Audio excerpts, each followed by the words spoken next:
The special agents of the invading Japanese army were headed up by a General Kenji Doihara, and his right-hand man was Ding Motsun.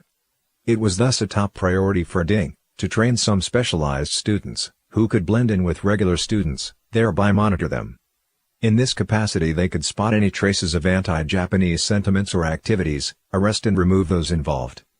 Jang Shijun hoped much for his son's success.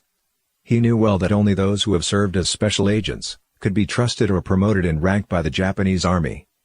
Jang Shijun seized the opportunity of the sessions and strongly made the case for his son. Jiang Zemin attended the training. Interestingly, the special agents took political classes, alongside those courses providing training and technique subjects, effecting something of a brainwash program. All special agents were forbidden from having any mainstream religious beliefs. Nietzsche, the man who once claimed that God is dead, and who did much to advance the cause of atheism, thus made for a perfect read, and become part of the agent's indoctrination. Jiang Zemin was not only exempted from paying tuition, but further received a stipend. He led an extravagant life in college, often visiting whorehouses, with a band of shady friends, who sucked up to the rich and powerful. Jiang Zemin grew corrupted early, due to his capacity as a special agent, explaining, in part, why he visited, and easily knew how to find prostitutes on his first business trip to the United States, as the Minister of Electronics Industry. Such behavior was rather rare among minister-level officials at the time. After completing the session, a student would admitted directly to Central University.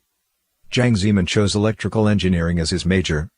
The subject, of course, had something to do with his father's hobby, but gained particular interest for Jiang Zemin, in that his father's exhibition of military successes, in the Pacific region of the Great Crusade in the East Asia, had captured his imagination, and held him rapt. With the surrender of Japan's forces on September 3, 1945, Jiang Zemin's father, Jiang Shijun sensed that he himself was in imminent danger, and thus discarded his pseudonym, Jiang Guanqian, and switched his identity back to Jiang Shijun, the businessman, engineer, and a lover of literature. He returned to his hometown and lived in hiding for some time. On September 26, 1945, the nationalist KMT government started investigation of puppet students attending public colleges in the Japanese-occupied territories. Jiang Zemin was among the puppet students, suspected of treason, and marked for investigation. Before he was to be examined, however, Jiang Zemin had left school and run away. Gone with the days of special agents operating funds, he roamed about in a place named Mianhuaping, located in Yongxin, Jiangxi Province. Jiang Zemin became homeless in hunger and cold, only later did a local peasant give him a place to stay. He'd remained there over half a year. After becoming the general secretary of the CCP, Jiang Zemin, on one occasion, stayed over in Yongxin for a day, and made a point of visiting Mianhuaping. None of his entourage knew why he was so familiar with such a small place, and why he even wanted to visit there.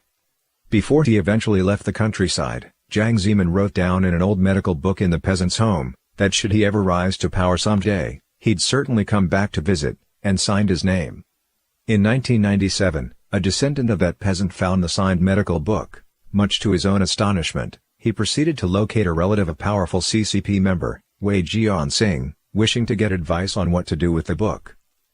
Around the time of Jiang's flight from college, the underground Chinese Communist Party Student Committee in Shanghai exploited many students' dissatisfaction with the investigations, and roused the students to take to the streets, to march and protest, and in so doing evoked widespread public response. Jiang Zemin transferred to Shanghai Jiaotong University.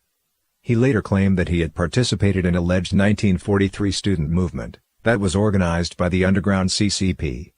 The truth is that in the Japanese-occupied territories, there was never any student movement led by the underground CCP, at any school. There were only secret underground counter-Japanese activities.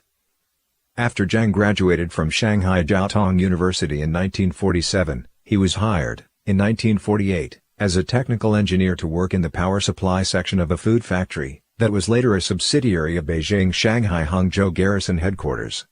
Since the factory was a war industry enterprise, under strict KMT control, all staff and employees, and, in particular, those holding key positions, were investigated with utmost precision. Jiang Zemin did everything to keep his background as a traitor well concealed. At the time when Jiang Zemin was hired, the factory was subsidiary of Haming Foreign Firm, a U.S. enterprise. The factory later was purchased by the KMT's Combined Rear Services headquarters, and renamed First Grain Factory. Jiang Zemin has always avoided the fact that he worked for the Americans and the KMT during that time. In his resume, as supplied by the Central Committee of the CCP, this period of time was conveniently absent. Students from the Young Leaders training sessions had fled upon the surrender of Japanese troops. Those who fell into the CCP's hand became part-time teachers for the regime's public security department. Jiang Zemin, years later, managed by means of artifice learned as special agent, fooled all of his rivals in the Communist Party, new and veteran alike, climbed all the way up, and became the party's boss.